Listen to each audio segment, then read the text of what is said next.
Welcome back. పైకి గెలుపు ధీమా కనిపిస్తున్నా లోపల మాత్రం ఎక్కడో తేడా కొడుతుందనే డౌట్ టెన్షన్ పెడుతోంది. ఎంపీ ఎన్నికల వేళ సీఎం రేవంత్ రెడ్డికి పాలమూరు సీటు పెడుతున్న టెన్షన్ ఇది. అందుకే సెంటిమెంట్ అస్త్రంతో పాలమూరులో పాగా వేయడానికి CM Revanth plan be ready చేస్తున్నారని పొలిటికల్ సర్కిల్స్ లో టాక్.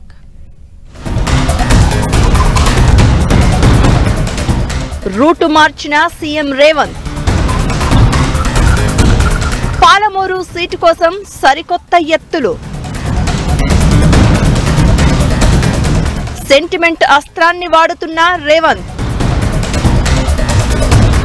పార్లమెంట్ ఎన్నికలు సీఎం రేవంత్ రెడ్డికి సవాల్గా మారాయి. పీసీసీ చీఫ్ సీఎం పదవిలో ఉన్న ఆయన మెజారిటీ ఎంపీ సీట్లు గెలిపించుకోవాలని పట్టుదలతో ఉన్నారు.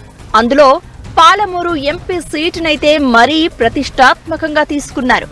ఇప్పటికే 4 సార్లు రివ్యూ చేసిన రేవంత్ పరిస్థితి చేయి దాటిపోతుందని గమనించారట.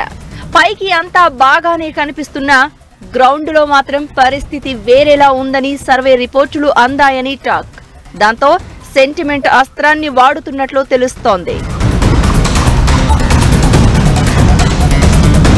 మహబూబ్ నగర్ ఎంపీ సెగ్మెంట్ కింద 7కు 7 ఎమ్మెల్యేలు కాంగ్రెస్ గెలుచుకుంది. ఈ లెక్కన పాలమూరు సీటును పెద్ద కష్టం లేకుండానే గెలవాలి. కానీ సర్వే రిపోర్ట్స్ చూసిన రేవంత్ గేమ్ ప్లాన్ మార్చేశారు. జనంలో కొత్త చర్చకు దారితీసేందుకు సెంటిమెంట్ అస్త్రాన్ని తెరపైకి తెచ్చినట్లు తెలుస్తోంది. మహబూబ్ నగర్ ఎంపీ అభ్యర్థిగా వంశీచంద్ రెడ్డిని బరిలోకి దింపింది అధిష్టానం. ఇదే నియోజకవర్గం నుంచి బీజేపీ అభ్యర్థిగా డీకే అరుణ బరిలోకి దిగారు. ఆమె గతంలో కాంగ్రెస్ లో ఉండడం, ఆ పార్టీ నేతలతో క్యాడర్తో మంచి సంబంధాలు కలిగి ఉండడం కాంగ్రెస్ ను కలవరపెడుతుంది. సైలెంట్ గా కాంగ్రెస్ క్యాడర్ ను తనకు అనుకూలంగా మలుచుకుంటున్నారని తెలుస్తోంది. ఈ పార్లమెంట్ సెగ్మెంట్ పరిధిలోని కాంగ్రెస్ ఎమ్మెల్యేలు కూడా లోపాయకారిగా డీకే అరుణకు మద్దతు ఇస్తున్నట్లు గుసగుసలు వినిపిస్తున్నాయి. దీంతో అలర్ట్ అయిన రేవంత్ రెడ్డి పదే సమీక్షలు చేస్తూ సెంటిమెంట్ అస్త్రాన్ని వ్యూహాత్మకంగా వదిలినట్లు పొలిటికల్ సర్కిల్లో చర్చ జరుగుతుంది. తన సొంత జిల్లా మహబూబ్ నగర్ లో ఎంపీ అభ్యర్థులను ఓడించి రాజకీయంగా తనను బలహీనపరిచేందుకు కుట్రలు జరుగుతున్నాయన్నారు రేవంత్.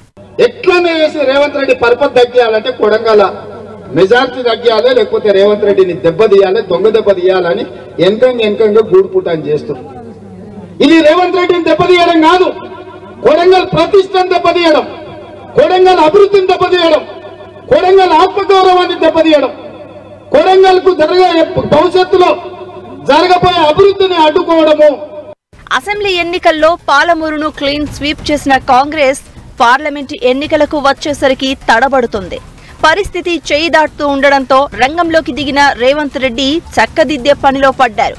మరి సెంటిమెంట్ అస్త్రం పనిచేస్తుందా? పాలమూరులో పాగా వేస్తారా అనేది ఆసక్తికరంగా మారింది.